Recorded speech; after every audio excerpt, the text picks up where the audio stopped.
Le bassin.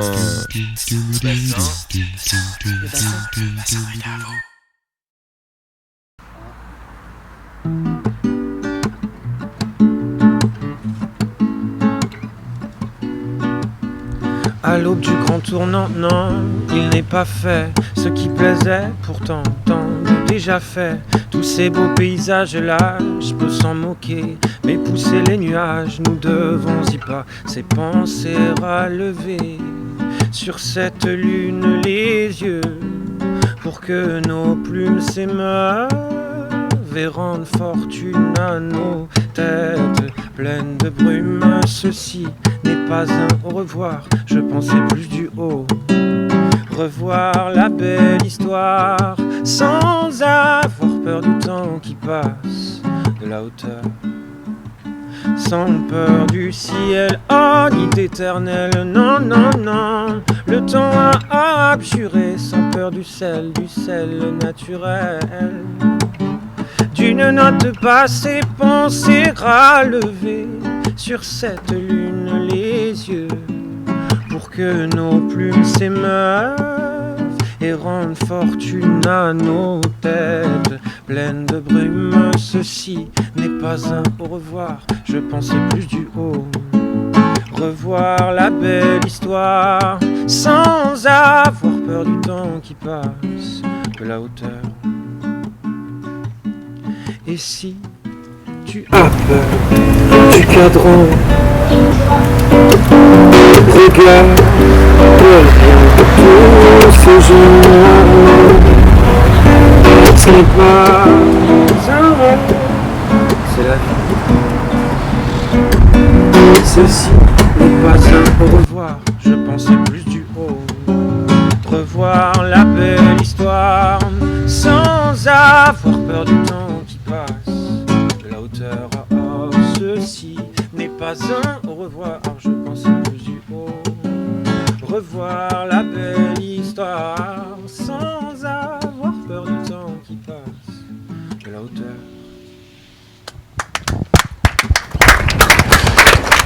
Bonjour à tous. Bonjour Pascal. Bonjour Myriam. T'as vu, on a commencé fort aujourd'hui, hein, oui, direct. C'est ça, le bassin est à vous, c'est du bonheur, c'est de la bonne humeur, c'est du talent tout autour du bassin. Merci à Jérémy Frérot pour ce premier titre, il nous régalera tout au long de l'émission. Revoir, c'était un extrait de son premier album solo, Matryoshka. Mais on est à La Teste, il faut le dire, et on est dans un lieu particulier à La Teste, puisqu'on est au Pestac. Jérémy Frérot et ses deux copains Igor et Théo, on y reviendra dans quelques instants. C'est aussi un lieu cher au cœur du nouveau maire de La Teste, puisqu'on est sur le port. Le port, c'est un peu le cœur vibrant de cette commune. Patrick Davé, bonjour. Bonjour. Avant toute chose, je voudrais dire quel talent. C'est assez impressionnant d'avoir un artiste comme c'est un vrai à proximité, de l'écouter. Là, c'est vraiment le talent, l'état pur, quoi. Poète, c'est vraiment, je suis impressionné par ce talent. Là, oui, le port, c'est notre cœur, enfin, c'est tout au moins celui que j'aimerais qu'il devienne, ce véritable cœur de ville, parce que quand on a la chance d'avoir le port dans le centre, comme nous l'avons, nous sommes certainement la seule commune qui est ce port dans le centre-ville. Il faut que nous puissions l'exploiter de façon beaucoup plus importante et beaucoup plus développée que c'est le cas aujourd'hui. On va en parler plus longuement, hein, Patrick, tout à l'heure, de la thèse de cette commune, aux trois visages, et puis de ce port, de ce qui va s'y passer, on espère bientôt avec ce sujet du dragage. Mais Myriam, on va recevoir tout au long de l'émission plein de talents, plein d'entrepreneurs de La Teste. Absolument, oui, parce qu'il y en a plein aussi à La Teste, hein, donc eh bien, évidemment, nous allons découvrir le Pestacle avec Igor, Théo et donc Jérémy, qui a été créé il n'y a pas très longtemps. Et puis nous aurons aussi Mélanie Badetz, qui elle a repris les cafés de Chanquet. Là aussi, il y a une belle histoire. Meilleure torréfactrice de France. Ah oui, pas seulement. Pas seulement. Elle a d'autres choses à son actif. Et puis on parlera bien évidemment. On ne peut pas ne pas parler de l'île aux oiseaux. Et avec Thierry Duprat, qui est le garde gestionnaire. On va découvrir ce que c'est que ce drôle de métier, garde gestionnaire de l'île aux oiseaux. On a un peu l'impression que c'est un métier de rêve. Peut-être que c'est pas aussi facile que ça non plus. Oui. Et puis des créateurs de meubles avec Anthony et Maude, qui ont créé la marque Enoise et qui créent aussi beaucoup de meubles dans notamment des restaurants, des hôtels du bassin. On découvrira tout ça. Mais tout de suite, intéressons-nous à ce nouveau lieu, le Pestacle, avec ses trois fondateurs ici, Jérémy, Igor et Théo. Théo, les deux frères. Alors c'est avant tout une histoire de copains, Jérémy. Présentez-nous les copains et cette amitié. Donc Igor et Théo,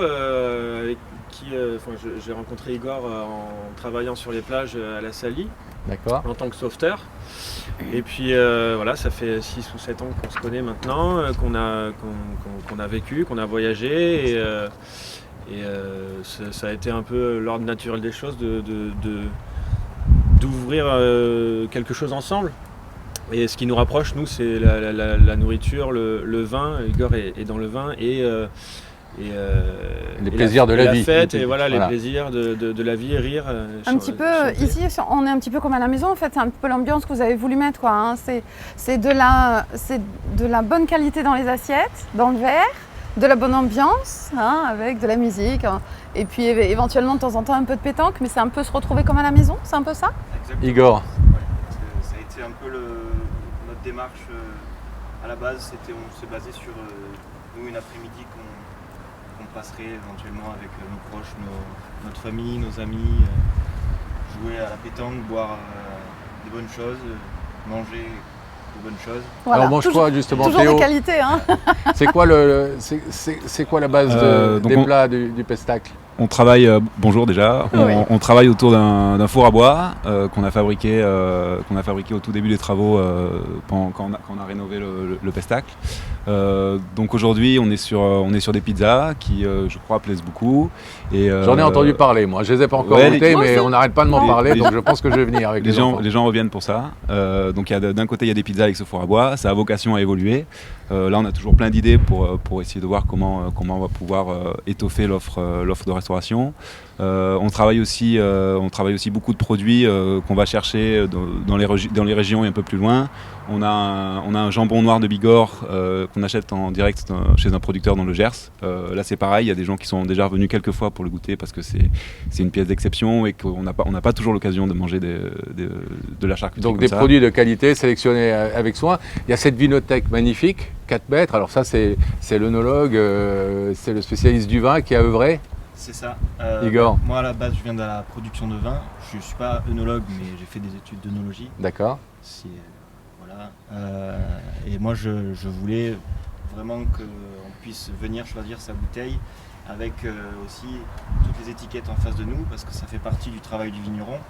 Et je défends ce travail. J'ai travaillé avec quelques vignerons et je sais que l'étiquette ça fait aussi partie de leur boulot et c'est important. Et moi j'aime bien, ça faisait aussi partie du concept le pestacle, de se dire on se lève, on va choisir le vin en face de toutes les bouteilles, on peut en parler ensemble en fonction des envies, du moment, même voilà. Et donc on avait le pestacle sur la vinothèque, sur le bar magnifique que Maud et Anthony dont on parlera tout à l'heure, bien sûr. Et le pestacle au niveau du four à bois, tout le monde s'agite autour du four, tout se passe devant les clients, on ne peut pas tricher, il y a tout est ici, devant vous, devant les gens qui viennent manger, et le pestacle un peu sur la scène, avec des concerts qu'on organise régulièrement. Au niveau du vin, justement, alors à consommer avec modération, hein, toujours, bien sûr, rappelons-le. Vous êtes plutôt sur un choix de vin plutôt de ce que l'on a sur le Bordelais, ou vous êtes aussi, vous allez en chercher chez ce qu'on appelle des petits producteurs, c'est pas péjoratif du tout, mais en tous les cas peut-être de faire découvrir de nouvelles choses à vos clients? On est sur du vin de vigneron, ça c'est sûr. On travaille essentiellement avec des vignerons de la région, évidemment, parce qu'il faut défendre notre belle région bordelaise qui fait du super pinard, pour parler comme on aime.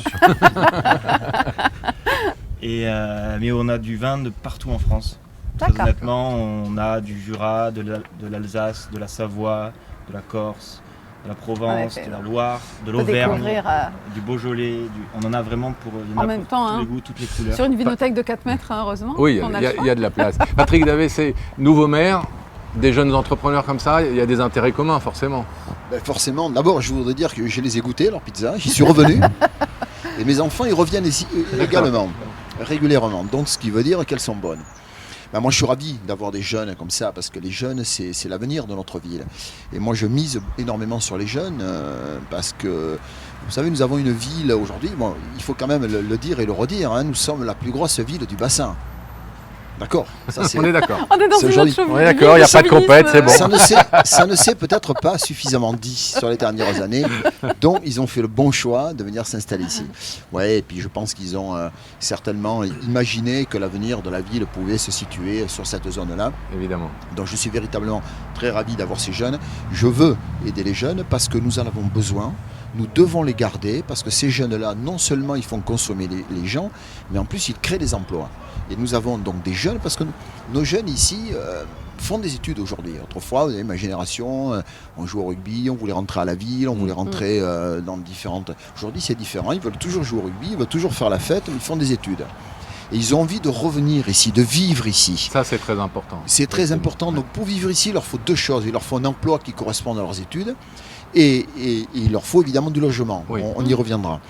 Mais pour trouver un emploi qui corresponde, il faut qu'il y ait des entreprises qui soient en face ou créer des start-up, comme ça peut se faire. Donc moi, évidemment, je veux miser énormément sur les jeunes, bien sûr. Jérémy Frérot, on va pas se mentir, c'est important pour ce lieu aussi d'avoir la marque Jérémy, la notoriété de Jérémy. C'est juste du marketing ou vous allez vraiment être présent, vous allez vous impliquer dans le lieu? Non, je m'y implique. J'y suis venu quand on a ouvert, parce qu'on a ouvert pendant le confinement, donc Oui. on a Difficile, ouvert hein. à emporter. Et j'étais derrière à vendre les pizzas. Et puis après, je vais jouer de temps en temps aussi, parce qu'on a une scène pour quelques spectacles, musique, DJ et autres. Et puis après, je m'occupe aussi d'essayer de promouvoir un peu cet endroit. Mais ça fait pas tout. C'est pas l'image de Jérémy Frérot ne fait pas tout. Si c'est pas bon, évidemment, au encore contraire. plus le prendre dans la tronche. Pour me dire, c'est naze. C'est pas terrible. On est assujetti avec. Oui, c'est un vrai défi pour vous aussi. Quelqu'un comme moi dans un bar, on est assujetti à avoir beaucoup de critiques, bonnes, mauvaises. Bien sûr. Beaucoup plus que les autres. Pourquoi le Pestac? Pourquoi avoir choisi ce nom? Le Pestac, je sais pas ce que ça vous rappelle peut-être des souvenirs. Oui. Le Pestac, c'est Quand on est enfant, on a toujours dit. C'est toujours un mot qui est difficile à dire. Nous, on se fait déjà piéger encore maintenant. Tout à l'heure, il a décrit le truc. Le Pestac dans le bar, le Pestac devant la Vinothèque, alors qu'on dit le spectacle, tu t'en rappelles? C'est vrai.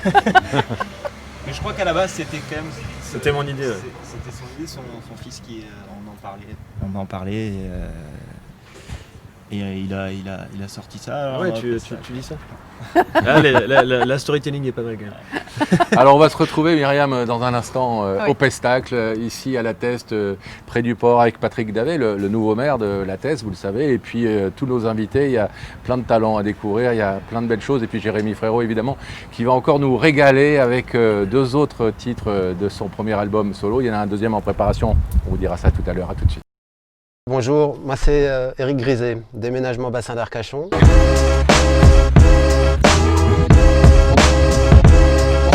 Donc c'est une petite structure artisanale. Pourquoi en fait je suis dans ce petit camion? Tout simplement parce que l'aventure a démarré avec et grâce à ce petit camion.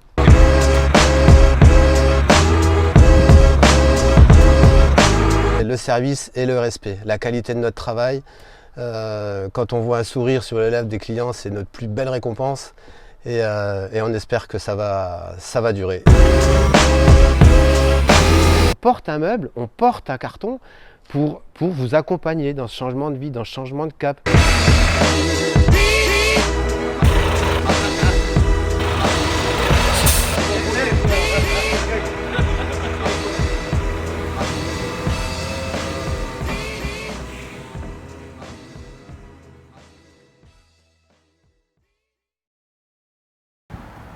On est de retour sur le port de La Teste, depuis le restaurant Le Pestacle avec nos invités. Jérémy Frérot qui nous a régalé avec son titre Revoir tout à l'heure, mais qu'on va revoir justement, c'est promis, tout au long de l'émission. Et puis Patrick Davet, le nouveau maire de La Teste. Mélanie Badet, qui est la meilleure torréfactrice de France.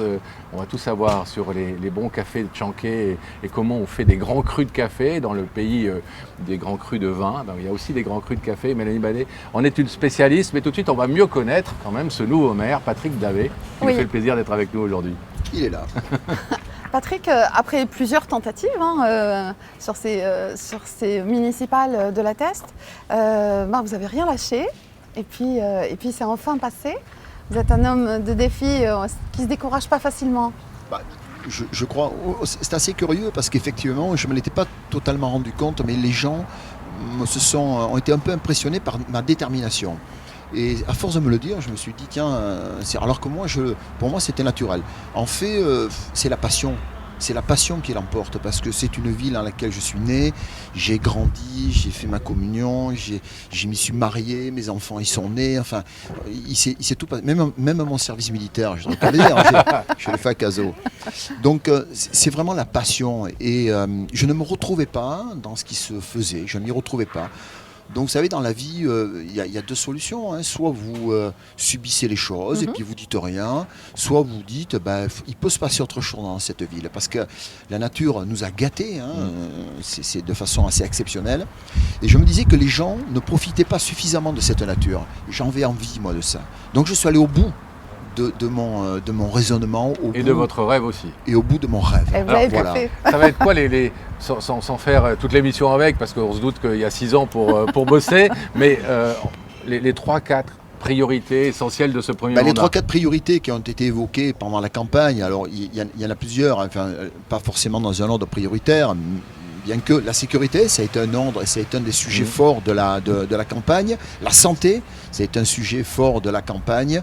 La fiscalité, qui a été un autre sujet fort de la campagne. Et le quatrième, c'était l'économie, ce dont on vient de parler aujourd'hui, parce qu'une ville sans économie ne peut pas survivre, parce que sans économie, ça veut dire que c'est lié, ça veut dire que l'on prend beaucoup d'impôts aux gens. Et moi, j'ai pas envie que les gens paient beaucoup d'impôts. Ils paieront ce qu'ils devront payer, mais pas plus. Et aujourd'hui, c'est pas le cas. Ils paient beaucoup plus d'impôts qu'ils ne devraient. Donc, je m'étais d'ailleurs engagé pendant la campagne à baisser les impôts. Malheureusement, je n'ai pu le faire pour cette année parce que le préfet ne me l'a pas autorisé, puisqu'il y avait une date qui était le 3 juillet et j'ai été élu le 3 juillet. D'accord. Un vendredi soir à 19h. Donc j'ai pu faire le courrier que le lundi matin de bonne heure. Donc ce sera pour l'an prochain. Et le préfet nous a dit non, ce sera pour l'an prochain, c'est l'engagement que j'ai pris et que nous tiendrons absolument. Oui. Alors tout à l'heure, vous parliez que la Teste était la plus grande commune du bassin. Je le revendique. On sait qu'il y a 3 pôles un petit peu dispersés, puisque ça concerne la Teste centre-ville, Cazaux, le Pilat. Au total, ça représente combien d'habitants ? 28 000 à peu près aujourd'hui. Voilà, c'est notre richesse, hein, elle est là. Mais et sur les 3 sites que dont vous venez de parler, vous venez de citer, vous avez vu que sur les 3, nous avons un environnement exceptionnel. Cazaux, son lac et sa forêt usagère. Le Pilat, n'en parlons pas, avec sa dune, ses plages. Et la Teste centre, qui est la partie économique de la ville, évidemment, mais aussi avec cette zone-là de port, c'est celle que je veux absolument faire évoluer. Hein. Notre avenir, il est là, une fois de plus, je le dis, je le redis. Alors justement, le grand sujet, Patrick Davet, aujourd'hui, c'est le fameux dragage de ce port. C'est un peu un serpent de mer, sans mauvais jeu de mots. Là où vous êtes peut-être vraiment déterminé à ce que ce dragage démarre, vous l'avez promis. On a l'impression que tout d'un coup, il y a un peu d'hostilité chez les voisins. Marianne Deségaux a appelé ses administrés à se prononcer contre le projet. Qu'est-ce qui se passe ? C'est la guerre entre Gujan, on a l'impression. Pas du tout. Entre Gujan et Lledès, on a l'impression que c'était le grand amour. Le serpent, vous savez, on lui voit la tête et on commence à lui voir la queue. Donc ça veut dire que les choses ont avancé. Marilène, je la comprends aisément. Marilène défend sa ville et sa population. Donc elle a dit, moi je ne veux pas des bouts, enfin des vases, c'est pas des bouts dont il faut parler, ce sont des vases. Moi je veux qu'on drague le port. Donc après, peu m'importe aujourd'hui où on doit mettre ces fameuses vases, que ce soit à la Mole, que ce soit au Tèche, moi je veux que ce soit fait. Donc aujourd'hui j'ai des garanties, que ce soit avec le syndicat mixte, ou que ce soit maintenant avec le CIBA, parce qu'il ne vous a pas échappé que la présidence du CIBA revient à Yves Foulon, on devrait pouvoir s'entendre et se parler. Donc le dragage va avoir avec lieu. Marilène, il n'y a aucun souci, loin de là, on travaille. Vous savez, ce sera la première fois qu'il va y avoir une harmonie entre ces 3 communes, Arcachon, La Teste, Gujan. Nous faisons un front, un bloc, nous faisons un front, et nous allons travailler de concert avec Marilène, donc il n'y a aucune inquiétude. Après, elle défend sa ville, comme moi, je défends la mienne. Mais vous allez trouver une solution ensemble. Mais bien sûr. Je peux vous dire que logiquement, en début d'année 2021, parce que 2020 c'est fini, en début d'année 2021, le dragage du port va commencer, oui. Alors vous avez notamment aussi promis que ça serait un peu la fin du béton, du tout béton. C'était un des reproches qui était en tout cas adressé à votre prédécesseur. Est-ce qu'on peut à la fois être le maire qui veut développer économiquement la Teste et celui qui va dire c'est la fin du béton et on préserve le site et le patrimoine? Ce que je ne veux plus, c'est que l'on fasse n'importe quoi, n'importe comment. Vous avez vu dans le centre on a le centre de la Teste est densifié, avec des formes, des couleurs, aucune harmonie, aucune concertation avec la population. C'est une des raisons certainement de l'échec du maire précédent. Donc inévitablement, Patrick Davet, il ne va pas refuser tous les permis, parce qu'un procès par permis, à l'arrivée, ça peut faire cher. Oui. Par contre, il va imposer des normes, il va imposer une architecture, il va imposer une végétalisation, il va imposer des choses qui aujourd'hui doivent se faire dans le centre-ville de la Teste.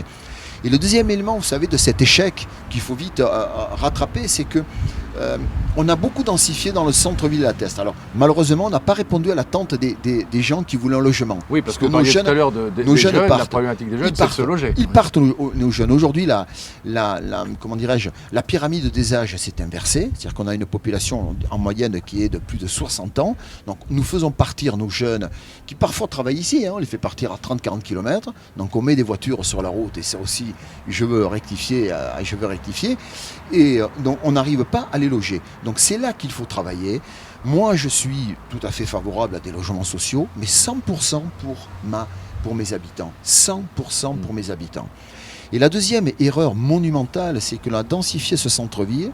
Et une fois qu'il a été densifié, on a dit aux gens, au fait, on vous met les commerces à 4 km. Mais quelle erreur! Donc ramener les commerces au centre-ville. Il faut ramener les commerces dans le centre-ville. Quelle erreur! Et vous savez, et notamment près de ce port. Je vais vous annoncer un scoop. Je viens d'apprendre là, que quelques semaines avant de partir, l'ancienne équipe a signé pour une grande surface que je ne citerai pas, un permis de 3000 m² supplémentaires. Enfin, ça me révolte. Ça me révolte. Parce que ça, c'est pas en concertation à la population. Et la concertation, ça aussi, c'est un des engagements que j'ai pris avec la population. C'est pour ça, certainement, qu'elle m'a élu, parce qu'elle avait envie d'un maire authentique. Je le suis. Je vais faire des bêtises, c'est inévitable. Mais l'essentiel, c'est que dans le bilan, il y ait plus d'actifs que de passifs. Le moins possible, voilà. D'actifs, pas dans les bêtises, mais dans les bonnes choses. Est-ce que, justement, sur une commune aussi étendue et avec sûrement des enjeux et des problématiques, en tous les cas, différentes, que ce soit sur le Pilat, le centre-ville de la Teste ou Cazaux, c'est difficile d'être le maire de cette commune si étendue avec des choses différentes sur ces trois pôles? Le mot difficile aujourd'hui n'existe pas pour moi, je savoure tellement. Je savoure tellement. Alors, mon épouse qui est ici, heureusement qu'elle m'accompagne, parce que sinon c'est... Non, mais je savoure tellement qu'il n'y a aucune difficulté. Je prends autant de plaisir à être à Cazaux, où j'ai des copains d'école, d'enfance, qu'au Pilat. Alors au Pilat, j'ai moins de copains d'enfance, parce que c'était pas un endroit qui était habité à l'année, il y a une quarantaine d'années. De plus en plus aujourd'hui. De plus en plus aujourd'hui, il y a des jeunes au Pilat. Mais c'est vrai que je savoure. Ce matin, nous étions au Pilat, mais quel bonheur, vous allez à Cazaux, le lac, quel bonheur, donc vous êtes dans la Teste, quel bonheur. Donc, vous allez peut-être créer des groupes de travail aussi différents pour bien appréhender tous ces dossiers. C'est fait. C'est-à-dire qu'il y a, sur le Pilat par exemple, il y a une équipe spéciale Pilat, Cazaux une équipe spéciale Pilat, donc Cazaux. Ça veut dire qu'aujourd'hui, spécial Cazaux, oui, parce que spécial Cazaux, donc les équipes sont mises en place, les gens savent à qui s'adresser, et c'est exactement aussi ce que je vais faire au niveau des employés municipaux. Je vais créer de l'îlotage, de façon que dans les quartiers, les gens soient connus, ils puissent savoir à qui s'adresser. On va créer de l'îlotage. Donc il faut véritablement avoir une proximité avec cette population. Mais dans la question de Myriam, Patrick, il y avait aussi la question de savoir si on peut arriver à donner aux testerins de Cazaux, du Pilat et du centre un état d'esprit commun et un état d'esprit corporate, on pourrait dire, si on était dans bien sûr. D'abord parce qu'il faut bien connaître son territoire, il faut connaître les attentes des uns et des autres. Nous les connaissons, sans prétention aucune, en vivant ici depuis mon plus jeune âge, je les connais, oui. Nous allons répondre à chaque besoin. Donc j'ai mal compris la question de... Non, pas du tout, c'était un prolongement. Elle était vaste. Jérémy Frérot, vous aimez le café ? Oui. Oui. Vous aimez savourer, vous en servez Je ne pas très bien en café, mais oui, j'en bois tous les jours. On va découvrir maintenant, à côté de Patrick, Mélanie Badet, qui est meilleure torréfactrice de France, qui est la patronne des cafés de Chanquet. Alors, Mélanie, déjà, comment vous êtes arrivée à reprendre cette entreprise, les cafés de Chanquet? Qu'est-ce qui vous a poussé à ça? Alors, déjà, je vous remercie de m'accueillir sur le plateau. Alors, qu'est-ce qui m'a poussée à me lancer? À vrai dire, moi, je suis torréfactrice depuis maintenant une dizaine d'années et je gravite dans le milieu du café depuis une quinzaine d'années. Puisque en fait, j'ai découvert le monde du café en partant en Amazonie péruvienne pendant mes études. Parce que je suis ingénieure en agriculture de formation. Et en fait, je suis partie travailler pour des producteurs de café et j'ai découvert un milieu que je connaissais pas et je suis tombée dedans et j'ai adoré. Une véritable passion. C'est devenu une passion et ensuite j'ai décidé de dédier mes études à ça. Et ensuite j'ai été me former dans d'autres pays, notamment au Mexique où j'ai fait une université dédiée au café, une université agricole encore. Vous étiez tombée amoureuse du mec qu'on voit là dans les pubs. C'est ça, le gringo. Voilà, c'est ça. C'est ça, complètement. Mais vous l'avez pas ramené avec vous? Si, j'en ai ramené un ou deux dans mes valises, mais faut pas le dire. Et donc vous apprenez que les cafés de Chanquet sont à vendre, que cette entreprise est Oui, donc en fait j'étais déjà girondine, mais je n'étais pas sur le bassin à l'époque, j'étais plutôt en région bordelaise et j'avais vraiment à souhait, ça y est, je me sentais prête à avoir ma propre entreprise. Mon mari travaillait déjà sur le bassin et donc du coup j'ai dit bon allez c'est parti. Je connaissais donc l'ancien propriétaire des cafés de Chanquet et voilà, bon, j'étais enceinte accessoirement, donc je lui ai dit On va reporter un petit peu les choses. On va reporter un petit peu, voilà, histoire que ma fille naisse tranquillement, que je puisse m'en occuper les premiers mois. Et au 1er novembre 2018, c'était parti. Et voilà, l'aventure était... de démarrer seule quand il faut démarrer comme ça une grosse aventure Alors parce qu'il faut vendre, il faut torréfier. Alors c'était un gros challenge, hein, clairement c'était un gros challenge. Ça a été très compliqué, il fallait torréfier, livrer les clients, prendre les appels, voilà, être au four et au moulin. J'ai eu la chance d'avoir une famille et belle famille vraiment extraordinaire. Ils ont été là, ils m'ont soutenue, ils me soutiennent toujours et j'avoue que sans eux ça aurait été très compliqué. Mais c'est aussi grâce à eux que très vite en fait j'ai pu embaucher 2 personnes supplémentaires en 2019 et là 2 personnes déjà en 2020 et la 3e est en cours. Donc, voilà. Et on crée des emplois comme vous le disiez Patrick Dervé. Voilà. Là encore une belle jeune entreprise. Encore une belle et jeune entreprise et j'en suis ravi. Mais tout à l'heure je vous disais que l'économie c'était quelque chose qui m'intéressait plus particulièrement pour l'avenir de notre ville. Et j'ai décidé toutes les semaines d'aller visiter une entreprise. Donc je commence mercredi avec une belle entreprise locale qui est le groupe Charbonnier, qui emploie sur la France plus de 300 personnes. Donc je vais visiter cette entreprise et toutes les semaines j'en ferai. Grande et petite. Mais évidemment. Alors les petites ça ira plus vite bien sûr. Mais il faut. Parfois, c'est vite fait à visiter, mais les patrons de petites entreprises sont bavards. Mais vous savez, beaucoup de choses. autre élément, puisqu'on n'en a pas parlé, ce fameux Covid. Donc, j'ai demandé à partir de septembre, je vais mettre en place une équipe. Nous allons appeler toutes les entreprises, c'est-à-dire artisans, commerçants, professions libérales, industrielles, toutes les entreprises une par une. Besoin et là. Absolument. Alors, j'ose espérer, je touche du bois, il y en a là, mais la tête aussi, ça va chez nous. Hein. Peut-être vont-ils nous dire, bon, écoutez, finalement, tout se passe plutôt bien, mieux que prévu, donc nos besoins ne sont pas... Mais on va le faire, donc ça va nous permettre de prendre un contact. Ils vont apprécier, ça c'est indéniable. Et deuxièmement, ça nous permettra, oui, si d'aventure ça repartait, d'anticiper. Mais il faut connaître son tissu économique et Dieu sait s'il est important. Et aujourd'hui, voilà, je suis entouré de deux entreprises jeunes qui vont se doper, qui vont se développer, pas doper, non. Tout au long de l'émission. On se dope au café. Mélanie, alors expliquez-nous comment on torréfie le café. C'est quoi votre boulot en clair? Alors mon travail il commence bien avant la torréfaction et c'est là que mon parcours a vraiment tout son intérêt. C'est la sélection, ce qu'on appelle le sourcing du café, donc savoir ce qu'on achète, à qui on l'achète. Moi, j'aime bien savoir que les produits viennent de quelque part. Venir de quelque part, c'est un terroir, c'est des personnes qui le travaillent, c'est un environnement de travail, un environnement aussi bien d'un point de vue écologique et aussi d'un point de vue du respect des hommes. On peut comparer ça de la même façon qu'on peut choisir le vin, c'est pareil. Alors, il y a aussi exactement. des terroirs, il y a des particularités. Tout à fait. En fait, aujourd'hui, c'est vraiment un parallèle que je fais très régulièrement quand je fais visiter l'atelier. Se dire aujourd'hui, si je vous dis café d'Éthiopie, c'est exactement la même chose que si je vous disais vin de France. Ça ne veut pas dire grand-chose. On est sur quel terroir, déjà sur quelle région.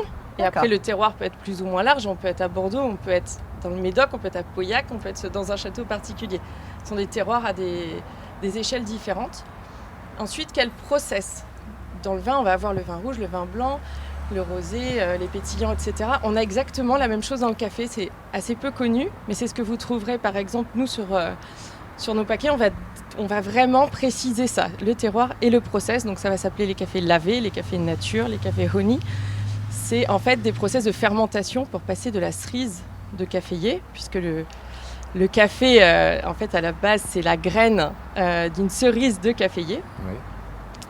Et donc voilà, toute cette partie du sourcing est la première partie. Donc moi, je me rends sur place. D'accord, donc beaucoup de voyages. Donc beaucoup de voyages. Bon, cette année, c'est un petit peu particulier. Enfin, on est obligé de travailler différemment, mais on arrive quand même à travailler. Et puis, la deuxième partie, donc c'est plutôt, si je continue mon parallèle avec le vin, va être la partie plutôt du maître de chez. Est-ce qu'il va décider de vinifier en cuve, en barrique, etc. Ben là, c'est la signature du maître torréfacteur. Comment est-ce qu'on va cuire, comment on va appliquer la chaleur au grain ? C'est ça finalement la torréfaction, c'est griller le grain. Mais si je le grille à 800 degrés ou si je le grille à 200 lentement pour avoir une cuisson à cœur, selon le moment où je vais apporter ma cuisson, je vais apporter de la rondeur, je vais apporter de la vivacité au café, de l'acidité, je vais maximiser ou pas le potentiel aromatique du grain. Le potentiel est donné par son terroir. Voilà. Tu le sens, cet amour du café C'est une vraie passionnée, on vous l'a dit. J'adore les passionnés. Et je confirme qu'en effet, les petites entreprises sont parfois beaucoup plus longues à visiter. Hein, même si on n'a qu'à 80 mètres carrés, moi qui ne bois pas de café, je bois vos paroles, hein, c'est le cas de le dire, parce que je ne bois pas de café, mais pourtant, voilà, c'est passionnant. Moi, j'adore le café. Personne n'est parfait. Et je ne suis pas encore client de Mélanie, mais si j'ai envie de venir acheter mon café, je vais où alors, Mélanie ? Alors, on a, nous, l'atelier est situé donc à La Teste, au 26 rue des Maraîchers. Mais après, on travaille avec énormément de revendeurs sur le bassin, voilà, vraiment à peu près partout. Vous ne vendez pas en direct ? On vend en direct donc à l'atelier. Et on a eu un site internet tchanké-gourmet.com. Et vous avez le temps de conseiller. Moi, je viens vous voir, avec Jérémy, on se dit on va venir acheter du café chez Mélanie. Vous allez prendre le temps de nous conseiller, de demander à Jérémy ce qu'il aime plutôt. Il aime plutôt corsé ou un peu moins. Oui, exactement. C'est exactement ce qu'on fait. C'est quel type d'extraction. Parce que la grande différence avec le vin, c'est que le vin, quand vous amenez une bouteille chez vous, le produit est fini.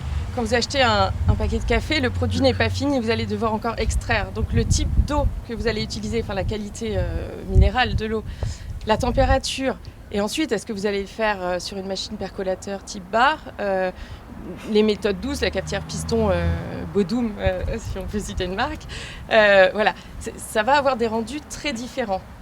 Il n'y a pas une méthode meilleure qu'une autre, c'est juste un instant ce qu'on aime faire et ce qu'on veut trouver. Alors, tu comprends pourquoi Mélanie... Oui, on donne des conseils. Tu comprends pourquoi Mélanie a été quand même titrée par 2 fois, parce qu'en 2018, vous avez été élue sur le meilleur mélange espresso de France. Oui, alors ça je l'ai eu en 2016 et en 2018. Et en 2019, donc juste après mon installation, j'ai repassé le concours de meilleur torréfacteur de France que j'ai obtenu.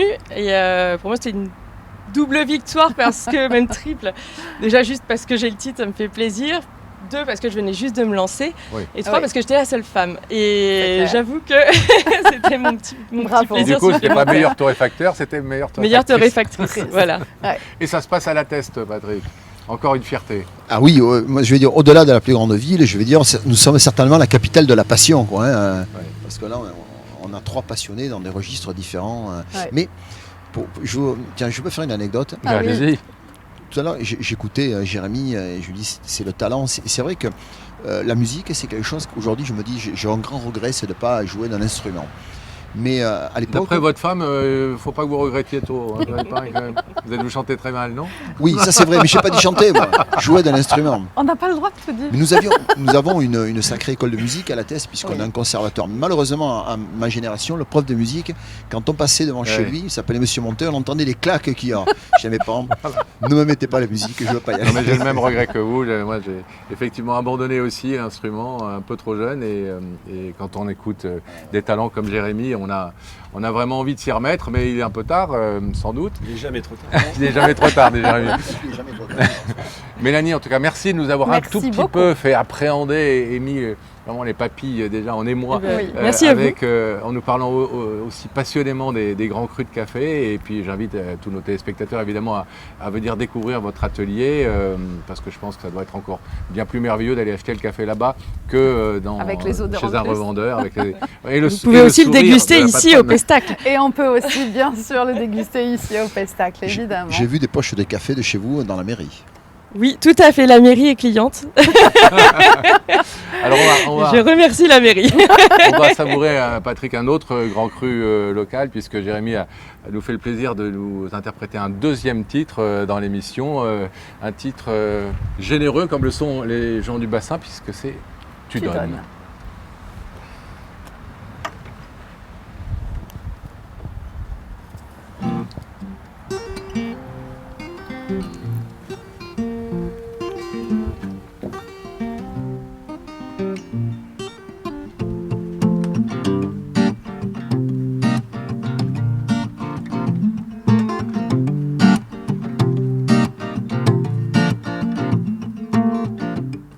Quand je perds le nord, quand la vie me fait courber les chines, quand l'hiver dévore mon esprit jusque dans les abîmes, caresse, caresse mon cœur avec tes mots doux, caresse, caresse mon cœur avec tes mots doux. Rien qu'en riant, tu donnes, ce que tu génères est précieux. Rien qu'en étant là, tu donnes. Toi tu donnes quand t'es toi, tu donnes tellement. Rien qu'en vivant, tu donnes. Ce que tu génères est précieux. Rien qu'en étant là, tu donnes. Toi tu donnes quand t'es toi, tu donnes. Tu connais ta chance. Toi t'as choisi le côté qui scintille. Et tu sais la danse que fait l'existence quand tu brilles. Caresse, caresse mon cœur avec tes mots doux. Caresse, caresse mon cœur avec tes mots doux. Rien qu'en riant, tu donnes. Ce que tu génères est précieux. Rien qu'en étant là, tu donnes. Toi, tu donnes quand t'es toi, tu donnes tellement. Rien qu'en vivant, tu donnes. Ce que tu génères est précieux. Rien qu'en étant là, tu donnes. Toi, tu donnes quand t'es toi, tu donnes tellement. Tu donnes tellement. Tu donnes tellement. Tu donnes tellement. Ça ira, t'inquiète pas, quand tu me le dis. Ça marche sur moi, je me dis que j'ai pas le choix. Qu'avec les yeux que t'as, quand tu regardes la vie, on comprend qu'avec toi, il peut tout arriver. Oh oh, il peut tout arriver.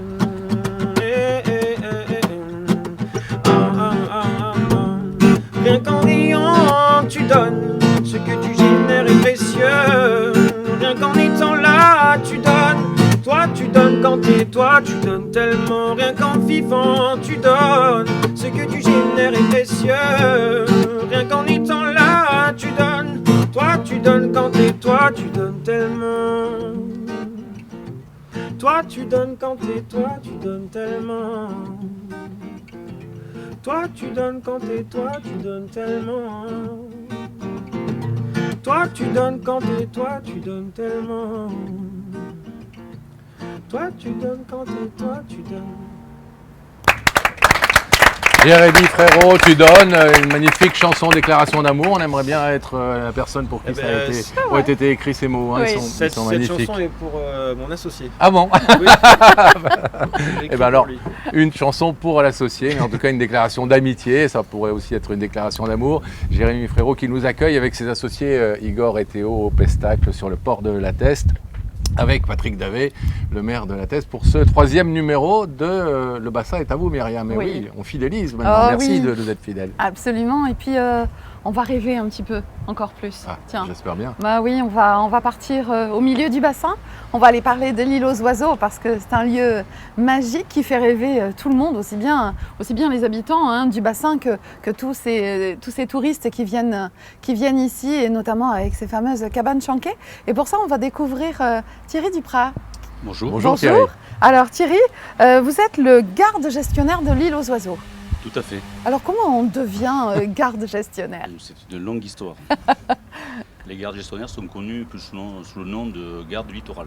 D'accord. Donc il y en a dans toute la France, sur le littoral bien sûr.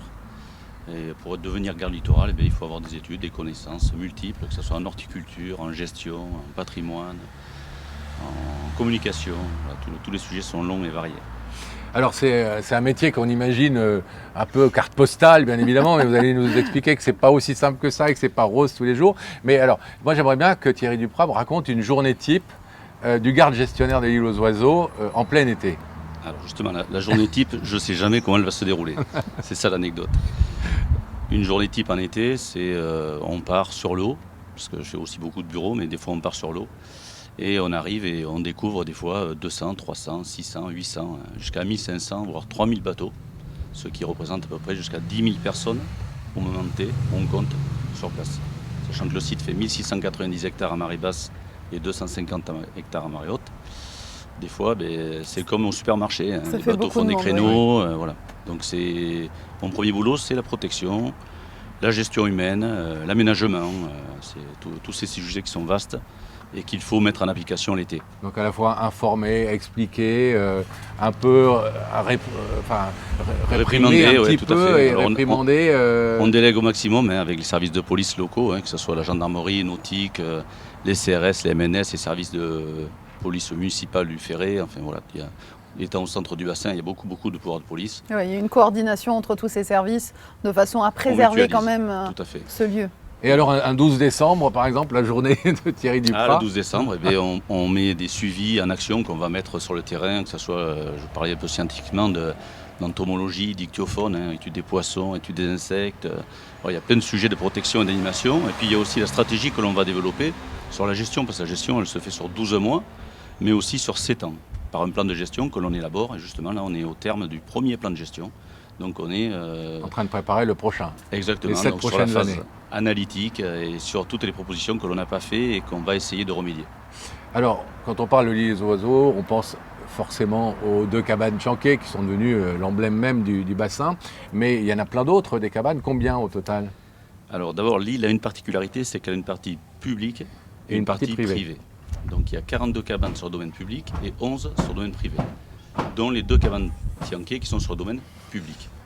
Donc contrairement à ce qu'on croit toujours, on entend souvent « elles sont privées, ta. » Non, les cabanes sont bien sur le domaine public maritime et donc appartiennent à l'État. D'accord. Et alors les autres, donc celles qui appartiennent au domaine public, ce sont des ostréiculteurs qui ont des concessions, c'est ça? Alors à la base, oui, c'était des ostréiculteurs ou des pêcheurs. Puis petit à petit, ça s'est démocratisé avec l'apparition du tourisme de masse dans les années 80-90. Et là, on est passé avec un éventail de public qui va de l'architecte on va dire, aux pêcheurs locaux, aux ostréiculteurs. Mais il y a quand même encore des ostréiculteurs. Il y en a, il y a même des jeunes qui sont revenus. On a 3-4 jeunes ostréiculteurs qui sont arrivés dans les 7 dernières années. D'accord. Les ostréicultures, c'est bien parce que comme la télé, il y a des producteurs dedans, mais dans l'ostréiculture, il n'y a pas de producteur véreux. C'est ça. À la différence de la télé. C'est ça. Et alors les autres, les privés, ça, vous vous en occupez aussi, la partie privée de l'île? Oui, en fait, on gère le foncier, c'est-à-dire tout ce qui est au sol. Donc ça, c'est pour nous. Par contre, tout ce qui est cabane, donc ça, il y a une SCI, une SCI Beaumartin. C'était M. Drouin qui est décédé encore l'année dernière. Mais jusqu'à maintenant, nous gérons l'ensemble de l'île et il nous fait grâce de nous laisser gérer, que ce soit sur des sujets vastes comme les plantes invasives ou sur la gestion de l'humain aussi. Ils ont un garde particulier avec lequel on travaille au quotidien. Alors pour notre téléspectatrice là, que je vois là et qui se dit « mais moi aussi j'aimerais avoir une cabane sur l'île aux oiseaux », est-ce que c'est un rêve? Non, tout est possible. Un fantasme. Donc, là, on va arriver justement à une phase qui est cruciale, qui est le renouvellement des AOT. Donc il y a plusieurs possibilités pour avoir une cabane. D'abord, il faut qu'il y en ait une qui se libère. Ça, c'est la première des choses. Alors malheureusement, c'est bien souvent lors d'un décès. Alors, sachant que c'est des cabanes qui sont en AOT, autorisation d'occupation temporaire, donc valable 7 ans. Là, on arrive au bout des 7 ans. D'accord. Donc on attendait que la campagne municipale soit terminée pour passer à ce sujet. Donc ça va être un gros sujet pour monsieur le maire. Et donc là, on a une cellule d'attribution en partenariat avec le conservatoire du littoral. Nous, la mairie, nous donnons un avis, mais qui est bien souvent suivi. Et c'est le conservatoire qui tranche. Donc pour avoir une cabane, il suffit de faire postuler, faire un dossier dans lequel vous expliquez qu'est-ce que vous voulez venir faire, quel est votre projet de vie, dans quoi vous vous engagez, savoir qu'il y a des règles maritimes, des règles de vie sur l'île, des règles de voisinage. Donc tout ça, ce sont des choses à mettre en application et qu'il faut comprendre. Patrick, c'est important pour vous cette île. Vous y allez régulièrement. Enfin, c'est un lieu où vous avez eu à la commune de la Teste. Oui, elle appartient à la commune de la Teste au même titre que les cabanes Chanquet, une, c'est le cas actuellement, et l'autre ne devrait pas tarder à tomber dans l'escarcelle de la commune. Alors, je vais vous faire une confidence. Il y a bien longtemps que je ne suis pas allé. Enfant, j'ai eu le bonheur d'y passer une semaine avec mes parents sur une cabane qui appartenait à René Cobit, qui était appelé autrefois le maire de l'île aux oiseaux. René Cobit, le célèbre René Cobit. Oui. Mes parents étaient amis avec René et son épouse. Ouais, donc j'ai ce souvenir là de vie. C'était quand vous êtes enfant, vous savez, on se lavait le matin comme les chats, on allait pêcher les crevettes, les crabes. Ouais, c'est une vie à part et qui n'a pas, à mon sens, qui n'a pas beaucoup évolué parce qu'il n'y a toujours pas. Enfin, il y avait à l'époque un puits artésien où on allait se ravitailler en eau potable. Donc ça n'a pas dû changer. Ouais, il y avait les rats le soir qui circulaient aussi. Donc les dames rentraient dès que la nuit tombait, les dames avaient tendance à rentrer dans les maisons, on entendait crier, je me souviens de ça. Alors, c'est assez extraordinaire, mais il faut le préserver. Thierry, que je connais bien en dehors du fait qu'il soit rattaché à la Teste, je le connais bien, on se connaissait avant. Donc on continue de s'appeler par nos prénoms, hein. Monsieur le maire, c'est parfois devant les caméras, mais en dehors on se tutoie. D'ailleurs ça c'est un des éléments que je ne veux pas changer de ma vie, hein. Et mes copains restent mes copains et ça ne changera pas. Mais il fait bien son boulot, il a la réputation de bien faire son boulot, ce qui est essentiel. Donc il y a un gros chantier qui va arriver pour les cabanes. Vous savez, moi je viens pour faire évoluer ma ville, pas révolutionner ma ville. Oui. Donc les gens qui s'y comportent bien et qui méritent d'y rester, ils resteront bien évidemment, hein. Il n'y aura pas de révolution. Bah non, il n'y aura pas de révolution. Jérémy Pascal Obispo a chanté l'île aux oiseaux. C'est un lieu où vous aimeriez, vous allez de temps en temps et vous aimeriez écrire un des titres du prochain album là-bas. C'est inspirant comme lieu pour vous? Je ne pense pas que j'arriverai à écrire là-bas. Il y a tellement de choses à voir que je n'arriverai pas à me mettre sur une feuille et écrire. Je préférerais profiter de l'endroit et voilà. J'y allais souvent avec mes parents. Chercher les palourdes, chercher tout ça. Mais ça fait bien longtemps que je n'y suis pas allé parce que je suis revenu sur le bassin il y a un an maintenant. Donc je pense que j'irai à la pré-saison.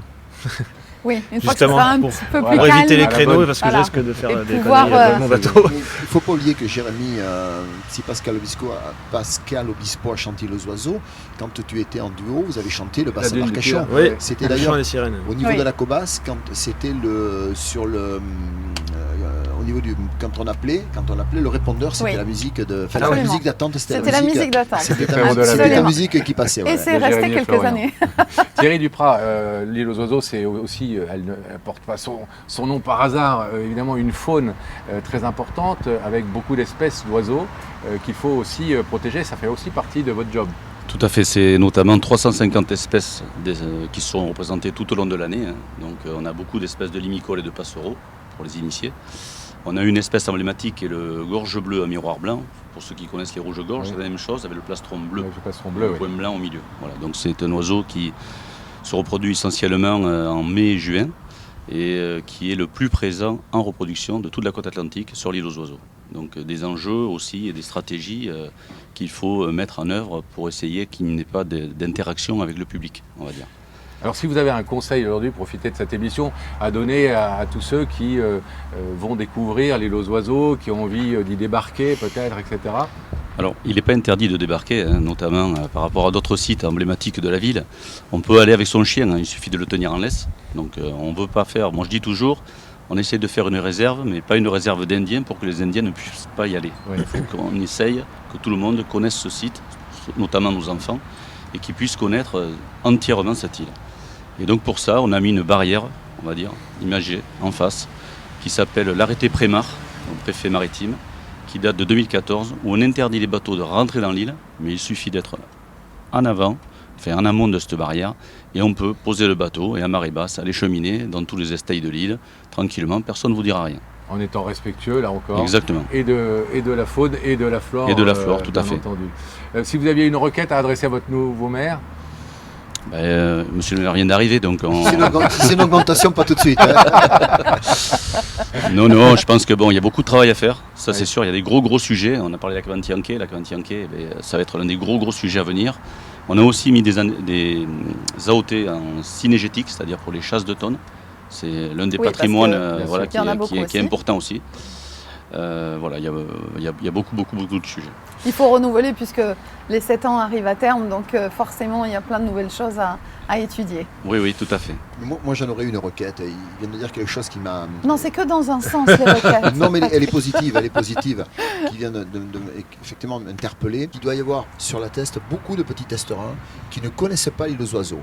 Voilà un chantier peut-être que nous avons à faire, à mettre en place, avec faire les découvrir, écoles, peut-être pas en juillet, en août, mais aujourd'hui on a quasiment plus d'hiver, donc le 12 décembre, vous en parliez tout à l'heure. Avec les doudous. On va retenir le 12 décembre. Non mais voilà un des sujets importants. C'est un chantier, moi aussi étant natif de la Teste, donc c'est la première des choses. 80% de mes amis n'avaient pas eu lieu de venir voir ce qui se passait sur l'île aux oiseaux. Donc on a mis une stratégie en place, des CP jusqu'au CM2. Donc ils vont voir le Tèche, ils vont voir le Pré-Salé, ils vont voir la dune du Pilat. Mais en CM2, je passe dans toutes les classes. Et ça fait 10 ans, c'est pour ça que tes enfants, ils sont un peu plus vieux que ça, mais ça fait 10 ans que je reçois tous les CM2 de la Teste, et même d'ailleurs du bassin, ceux qui veulent venir. Et donc on fait ça, et au moins tous les CM2 ont la connaissance de leur patrimoine. Merci Thierry Duprat-Garde, gestionnaire de l'île aux oiseaux. Et si vous allez donc pour la première fois à l'île aux oiseaux bientôt, respectez évidemment ce site, mais vous avez compris, vous avez le droit de débarquer, vous avez le droit de vous promener, et peut-être que vous croiserez Thierry au détour d'un sentier sur l'île aux oiseaux, ou caché derrière une cabane en train d'espionner, si tout va bien. Merci à vous Thierry. Merci. On se retrouve dans un instant après une courte pub, Myriam, pour la dernière partie de cette émission. Le bassin est à vous en direct presque en direct, du Pestacle, le lieu imaginé par Jérémy Frérot et ses associés, et avec Patrick Davet, le nouveau maire de la Teste. À tout de suite.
Top.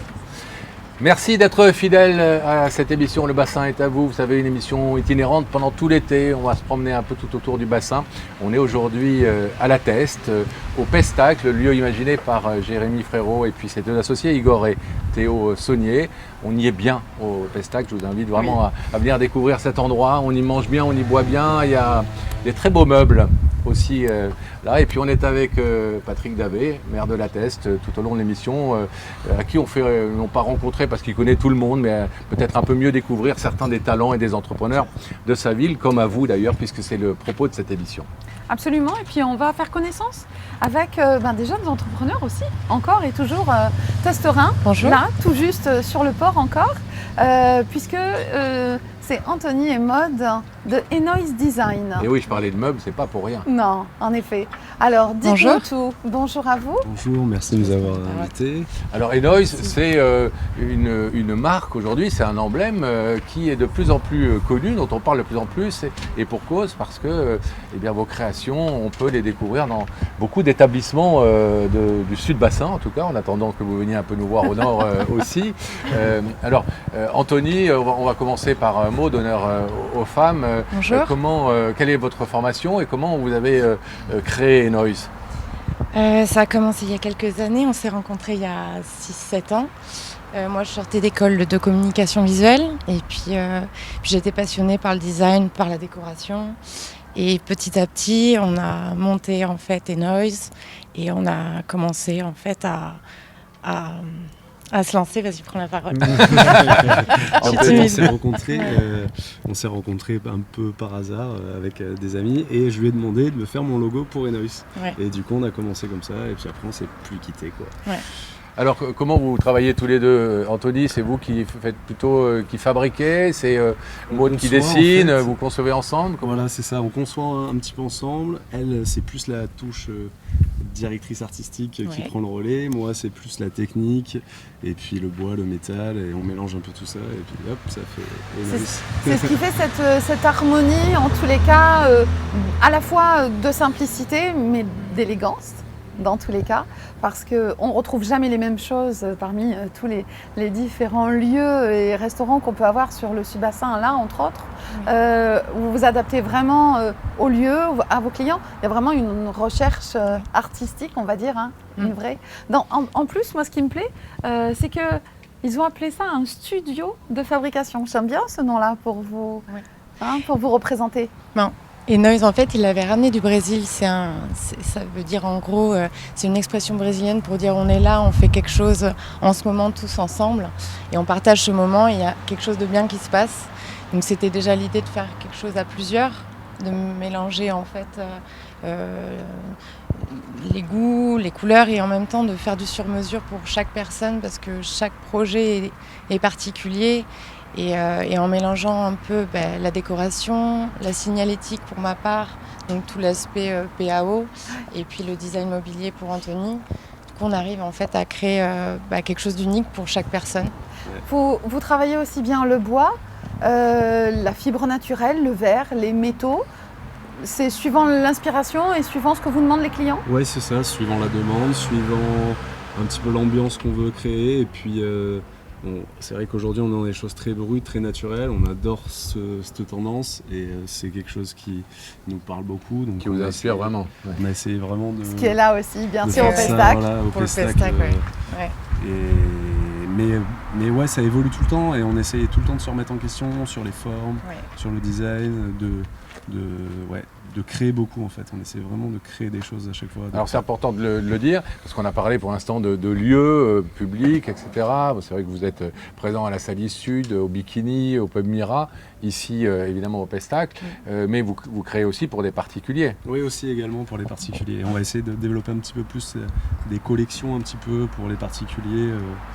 Alors justement, est-ce que vous faites que du sur-mesure, sur commande, ou est-ce que vous produisez aussi et puis on peut venir acheter quelque chose chez vous La nuance elle est là, c'est qu'aujourd'hui on fait beaucoup de sur-mesure et demain on aimerait bien que les gens puissent ça j'aime bien cette chaise ou j'aime bien ce tabouret, est-ce que je peux l'acheter ? Et du coup il serait déjà préfabriqué, en tout cas il serait disponible pour plus de personnes. Donc ça va demander une petite collection et avoir à la fois du sur-mesure, travailler pas exclusivement pour les professionnels, mais on aime beaucoup travailler pour les restaurants ou pour des entreprises.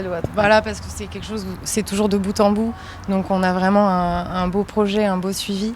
Et après les particuliers, ça nous plaît énormément, mais c'est vrai qu'on peut faire du sur-mesure, mais c'est toujours aussi bien de pouvoir proposer une table. Ouais.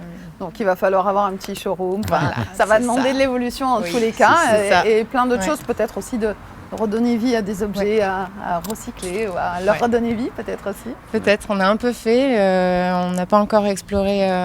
Il y a tellement de choses à faire en fait. C'est forcément. Qu'est-ce qui vous a séduit, Jérémy, chez Maud et Anthony, quand vous avez voulu faire appel à eux pour le Pestacle? Je n'ai pas du tout entendu le début. Qu'est-ce qui vous a séduit dans leur travail? Le fait de travailler sur quelque chose de brut, on voulait de la chaleur dans cet endroit et ils ont très bien réussi à le faire. Ils sont hyper à l'écoute, ils proposent beaucoup de choses et c'est créatif. Donc on a voulu vraiment ramener cette chaleur-là. Et le Pestacle, en voulant ouvrir cet endroit, on s'est dit qu'on allait travailler pas mal avec les producteurs locaux. Ouais. Et c'est nos voisins, donc c'était ils sont là, logique. À côté, sur le port. C'était complètement logique de Vous travailler. les connaissiez avant on se suit. Ouais. Anthony, on a fait du tennis, je crois, ensemble. Je me rappelle qu'il lançait sa raquette sur son frère souvent. Tu nous entends. Oui, on a un groupe de potes en commun, donc on se croise depuis. C'est rigolo parce que quand vous êtes venu en fait à l'atelier.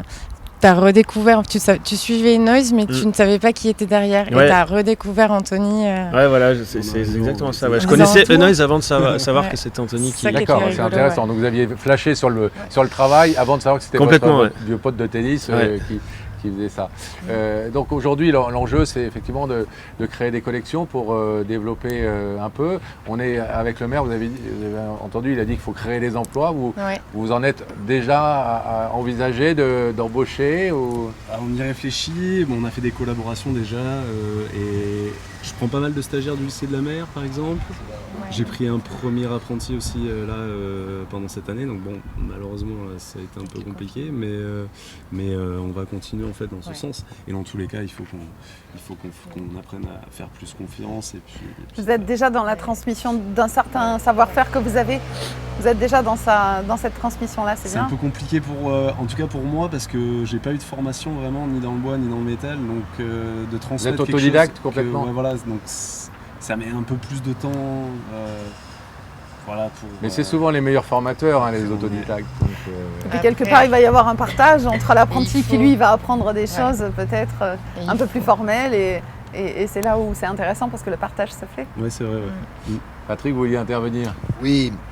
D'abord, je me dis, quand je vois toute cette jeunesse et ce talent, je me dis que j'ai bien fait de gagner les élections. Ça, c'est la première élément. Mais plus sérieusement, tu viens de dire quelque chose là au niveau embauche. Là aussi, il faut absolument, et j'y tiens, c'est ce que j'ai demandé à l'élu qui va être en charge de l'économie, que nous soyons en relation permanente avec le monde du travail. Parce qu'il ne faut pas qu'il y ait un emploi qui nous échappe.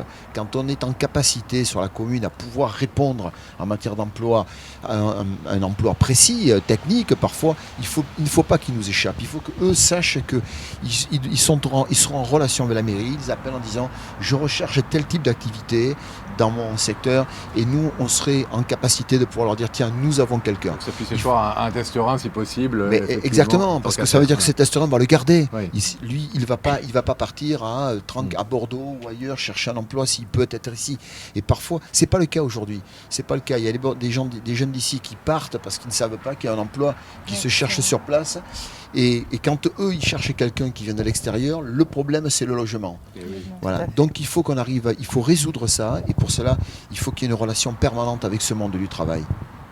Et exactement pour toi aussi, pour la saison, tu vas peut-être avoir besoin de monde. Oui. Et c'est pas toujours facile à trouver, alors qu'il y a parfois des jeunes. Il faut que l'info circule, il faut que la mairie soit aussi réactive, mais j'ai l'impression qu'elle va l'être, en tout cas, dans les prochains temps. La réactivité, notre marque de fabrique. Voilà, la réactivité. Wow. Maud et Anthony, merci. Longue vie à Noise. Et puis, on a compris que vous étiez tout voisin du Pestacle. Si on a le droit de venir vous voir, si on est un simple particulier et qu'on a une envie. Si l'atelier est ouvert, avec grand plaisir. Bon. Merci à vous deux d'avoir été avec nous dans le bassin est à vous aujourd'hui. Merci beaucoup. Alors Patrick, si je vous dis, j'ai lancé des chevaux à l'assaut des grands jours. J'ai gonflé des ruisseaux et jusque-là, ils courent. J'ai entamé des brasses, des manèges à l'audace. J'ai filé des étoiles et jusque-là, elles tracent. Ce sont des paroles qui touchent l'homme. À mon avis, c'est un beau poème. Et je serais tenté de lire, j'ai un poète à côté, je serais tenté de dire, ne serait-ce pas Jérémy qui a composé ça. Ce sont quelques-unes des paroles d'une très belle chanson de Jérémy Frérot qu'il interprétera à la fin de l'émission L'Homme Nouveau. Mais à vous, L'Homme Nouveau de la Teste, on voulait mieux faire connaître, et à nos téléspectateurs bien évidemment, le nouveau Jérémy Frérot. Merci encore une fois de nous accueillir. Jérémy, merci de nous avoir régalé depuis le début de l'émission. Alors, 4 ans au moins 4 ans d'énormes succès avec les Frérots de la Vega, et puis la séparation avec Florian, et puis sortie d'un album solo, Matryoshka, naissance d'un petit garçon, naissance d'un nouveau lieu. On peut dire en tout cas que vous vous retrouvez seul, ça ne vous a pas rendu moins fécond, ça ne vous a pas rendu stérile. C'est plein de projets. Non, ça ne m'a pas rendu stérile, j'ai eu un peu peur quand même. Parce que j'aime bien savoir ce qui va se passer, et là, quand les Frérots de la Vega quand les Frérots se sont arrêtés, je ne savais pas du tout où j'allais, si j'allais continuer, parce que est-ce que j'étais légitime ou pas, je ne savais plus trop. Et puis voilà, je l'ai fait, on m'a aidé, ce premier album a été beaucoup de découvertes surtout, parce que tout seul et être son propre patron, vraiment seul, sans demander rien à personne, c'est à la fois dur et à la fois bien, parce que ça s'ouvre sur plein d'autres choses. On a beaucoup de portes qui s'ouvrent, et c'est une mine d'or en fait de pouvoir créer dans le meuble, dans le vin, dans le café, dans la musique. Et du coup, ça m'a porté ce premier album solo, et ça m'a donné envie aussi de créer plein d'autres choses, comme le pestacle avec Igor, et créer un enfant aussi. J'ai fait ça. C'est pas rien. C'était pas rien. C'est du boulot, c'est peut-être la chose la plus difficile. Et donc, théoriquement, vous aviez annoncé un deuxième album pour 2020. Vous en êtes où Peut-être 2021. D'accord. Mais j'ai fini de l'enregistrer en fait. Ça y est. J'ai fini la semaine dernière. Ça a été assez bizarre parce que je l'ai fait à la maison. Je travaille avec deux réalisateurs et 3 auteurs. Et ça a été pendant le confinement. Donc être à la maison chez soi, je ne pouvais pas rêver mieux, parce que ça m'était jamais arrivé autant de temps. Mais de créer à distance comme ça, c'était très bizarre. On se faisait des Skype pour écrire les chansons. Ça avançait un peu au ralenti, mais on a fait des choses très belles. Je suis hyper content de ce qui s'est passé. J'avais besoin de changer sur le premier album, m'éloigner des Frérots de la Vega. C'était un peu froid et électronique, c'est ce dont j'avais besoin. Et là, je reviens sur quelque chose de plus chaud, plus festif. Et toujours beaucoup d'instruments. Autant moi. Ouais, je mets beaucoup plus d'instruments. Ça bouge un peu plus. Vous vous interdisez rien en fait. Non, mais ce style de musique dans lequel j'ai voulu partir, je ne sais pas le faire, je l'aime. Et du coup, j'ai demandé à des gens pour composer bien pour moi, pour ça. Et réussir à chanter là-dessus. Et ça a été super. Alors vous allez beaucoup écrire en tout cas sur beaucoup écrit, ouais. J'ai écrit aussi avec Laurent Lamarca, Ben Mazué et un rappeur qui s'appelle Vincha. Mais ouais, j'ai pas mal écrit, plus que les autres. Ouais. Alors moi je vous l'ai dit avant l'émission, mais je le redis devant tout le monde, parce que j'assume complètement vraiment un coup de cœur pour Matryoshka. Je pense que je serais tout aussi séduit par le suivant, mais j'ai trouvé qu'il y avait vraiment un renouvellement, enfin quelque chose de très personnel, et c'était le gros défi à relever après la belle aventure, la magnifique aventure des Frérots de la Vega, dont beaucoup ont regretté bien évidemment qu'elle s'arrête.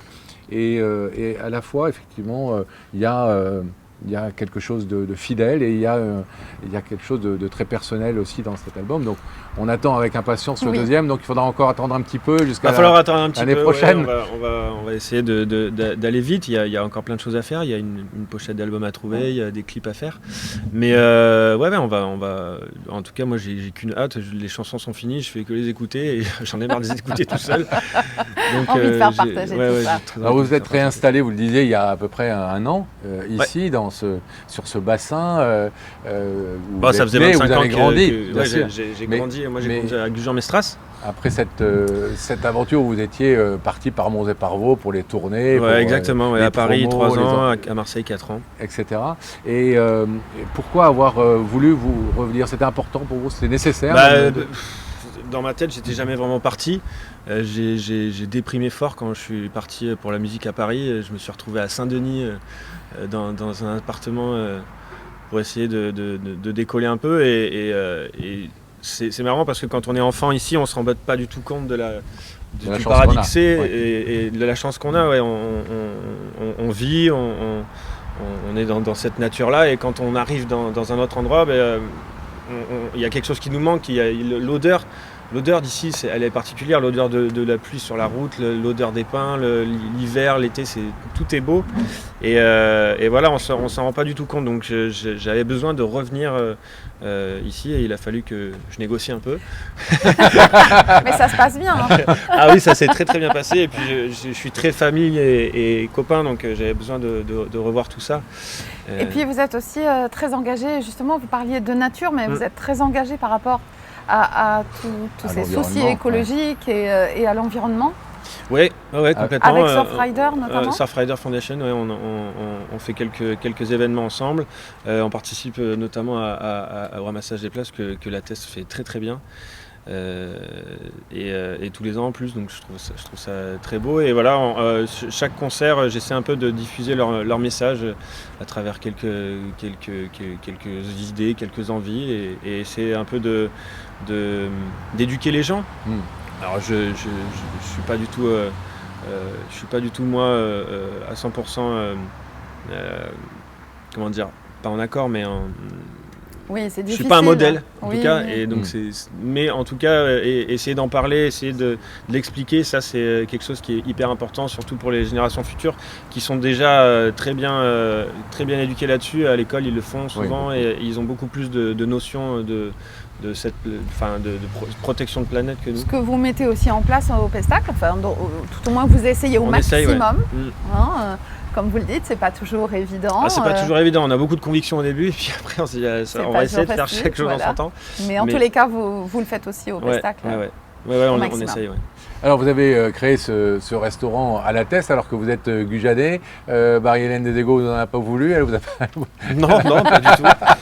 Oui, parce qu'il y a deux chauvins quand même. Non, mais, pourquoi avoir choisi la TES? Le chauvinisme, c'est pas du chauvinisme, mais voilà, c'est fini. Et puis j'ai pas l'impression que les gens se disent on fait partie d'une ville ici. C'est le bassin. Voilà, c'est le bassin. Donc on fait tous partie d'un sud-bassin. Peut-être il y a une petite réalité entre le nord et le sud. Un petit truc quand même. Pilar versus Ferré. Allez, un petit clin d'œil pour notre magazine qui vient de sortir. On est tous amoureux du bassin. On le regarde pas du même point de vue, mais on se rend compte quand on... Il reste une petite rivalité nord-sud. D'ailleurs, quand j'ai entendu que vous disiez les faire venir, moi je leur signerais pas le passeport pour qu'ils partent. Ah ouais, on a encore du boulot pour la fédération du bassin. Mais tout à l'heure, je voudrais à Jérémy. Moi, il y a un mot qui est fort pour moi, c'est le mot transmission. On a besoin de transmettre. Alors, à Jérémy, je ne vais pas lui transmettre le talent de poète parce qu'il a, mais je voudrais te transmettre, tu as la détermination. Tout à l'heure, tu disais, j'ai le doute parce que tu as un métier qui est certainement plus difficile que les nôtres. Quoi, non, je pense mon métier, j'ai un métier, moi, j'ai un cabinet d'assurance. Mais voilà, à mon avis, si je pouvais simplement te donner un conseil, c'est dans ton métier, ne lâche pas parce que vraiment, tu as le talent, quoi. C'est ça, quoi. C'est vraiment le talent, l'état pur, quoi. Mais je pense qu'il a pas envie de. Là aujourd'hui, donc il faut continuer, même si parfois c'est un peu difficile. Ouais. Si vous avez suivi un peu cet épisode de la séparation avec Florian, qui vivait mal, et on peut le comprendre, ce que tout le showbiz, comme on dit, la notoriété, tout ça peut parfois faire ressentir de superficialité, de fausses valeurs, et qu'il n'était plus en adéquation avec ça. Et Jérémy avait dit un truc que j'avais trouvé très juste et très fondé, qui était, en fait, je respecte, mais je ne comprends pas très bien, parce que je pense qu'on peut être plus efficace en utilisant justement notre notoriété et puis notre exposition pour faire valoir nos valeurs, pour les transmettre justement, et pour continuer de parler, d'œuvrer dans ce sens. Ça ne va pas être évident quand même. Mais c'est pas évident, bien entendu, de garder la tête sur les épaules. Et justement, tout le monde sait que vous partagez la vie de Laure Manodou. C'est comment de vivre avec une autre célébrité quand on en est une? Est-ce que c'est facile ou pas? Bah oui, c'est plus facile qu'autre chose parce que sinon je ne serais pas resté. Mais ça fait partie de nos vies, faut essayer de faire avec. Il y a plein de choses qui sont un peu désagréables quelquefois, mais on l'a choisi, c'est comme ça, c'est notre métier. Donc non, on est très heureux et puis que les gens nous reconnaissent, que les gens nous... C'est toujours positif, quoi. Oui, ça se passe bien quand même. C'est toujours poli, très. Donc, puis pour la connaître un petit peu, Laure Manodou est plutôt quelqu'un de très modeste, de très facile, de très humble. Donc je pense que là aussi ça doit bien se passer. Mais sur le bassin, est-ce que vous ne sentez pas qu'on vous laisse particulièrement vivre? Je pense que c'est quelque chose que ressentent toutes les personnes un peu connues qui vivent ici, quelle que soit la commune et quel que soit nord ou sud bassin. On ressent tout ça, c'est qu'on est des gens comme les autres. Pour les gens qui nous regardent bassin, ici. particulièrement sur le bassin, on n'a pas vraiment ce souci-là en fait. On fait partie du décor. Voilà. Les gens nous laissent tranquilles parce qu'ils savent qu'on est là et qu'on vit ici. Comme toujours. Ça fait partie de notre culture de vie, effectivement. Il y fait bon vivre. Le respect. On laisse les gens, on les croise, on les voit ce matin. Vous voyez, mon épouse, on buvait un café au Pilat, on a croisé quelqu'un, mais il lisait son journal et personne ne l'embêtait. C'est notre culture, ça. Et il y a ce côté peut-être un peu pudique. Alors on n'est pas... Enfin, je ne connais pas le sud de la France, mais il semblerait qu'ils s'embrassent au bout d'un quart d'heure. Nous, on met un peu plus de temps, mais après, quand on est amis véritablement, quoi, jusqu'au bout. Quoi. Enfin, c'est pas à vous que je vais expliquer ça, puisque vous êtes du Sud-Ouest aussi. C'est tout à fait vrai. Qu'est-ce qu'on peut souhaiter aujourd'hui à Jérémy Frérot? De continuer ce que je fais, de pouvoir continuer ce que je fais, ouais, complètement, avec les gens que j'aime. Dans tous les cas, vivre de sa passion, c'est du luxe. C'est du luxe, quand on peut complètement. Le faire, c'est du luxe. Choisir ce qu'on fait, c'est pas donné à tout le monde, je pense. Donc, j'ai beaucoup de chance.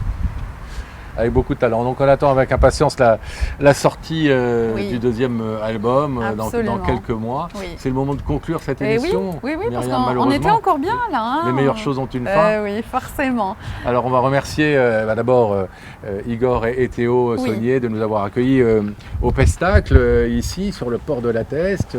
Bien entendu Patrick Davé, nouveau maire, avec un gros chantier, plusieurs gros chantiers sur les bras. Oui, mais un homme heureux. Un homme heureux. C'est ça le principal. Mélanie Badet qui nous a fait découvrir qui nous a régalé. Un petit peu ce que c'est que torréfier, que choisir les cafés, le torréfier. Oui. Donc je vous invite vraiment à aller la rencontrer, à aller choisir votre café chez elle parce que ça doit être un grand moment. Et puis nos amis des Noise qui sont au tout début de leur aventure de créateurs de mobilier et à qui on souhaite plein de succès. Puis évidemment Thierry Duprat, absolument, que vous pourrez croiser au hasard et au détour d'un petit séjour sur l'île aux oiseaux. On vous invite évidemment à découvrir cette île aux oiseaux si vous ne la connaissez pas déjà, mais à la respecter. Et puis Myriam, la semaine prochaine, on sera au Pilat. Bah oui, parce que la Teste, c'est tellement, c'est tellement étendu que on ne pouvait pas ne pas faire une deuxième émission sur la Teste. Et on sera plutôt sur le Pilat aussi, avec plein de créateurs, d'entrepreneurs. On aura encore plein de belles surprises, surtout restez avec nous. Ça sera aussi dimanche prochain. Merci à Étienne qui a réalisé cette émission, à notre producteur véreux, à nous qu'on adore, qui n'est évidemment pas véreux du tout, Yann Cravé. Et puis Manon aussi, toujours Manon, là, bien sûr, qui les assiste. Et puis on va se quitter en chanson et en musique avec l'homme nouveau, Jérémy Frérot. On vous dit à très bientôt. Bye bye, à la semaine prochaine. Salut.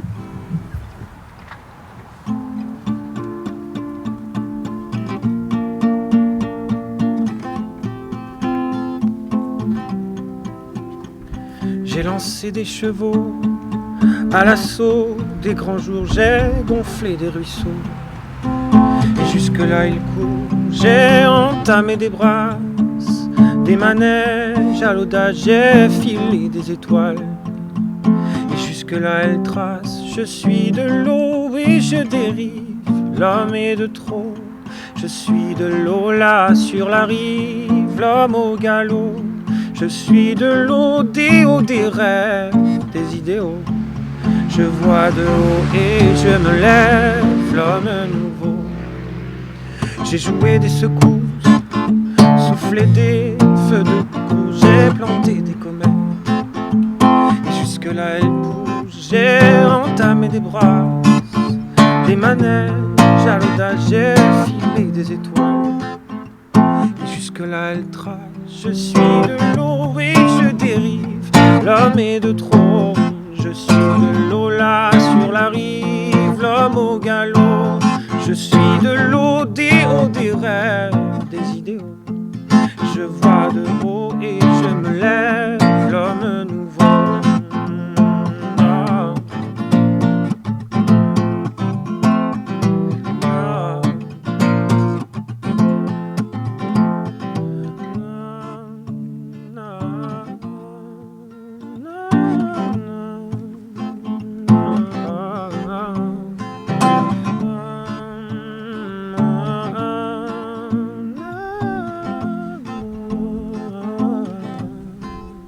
Je suis de l'eau et je dérive, l'homme est de trop. Je suis de l'eau là sur la rive, l'homme au galop. Je suis de l'eau, des hauts, des rêves, des idéaux. Je vois de haut et je me lève, l'homme nouveau. Merci. Le bassin est à vous.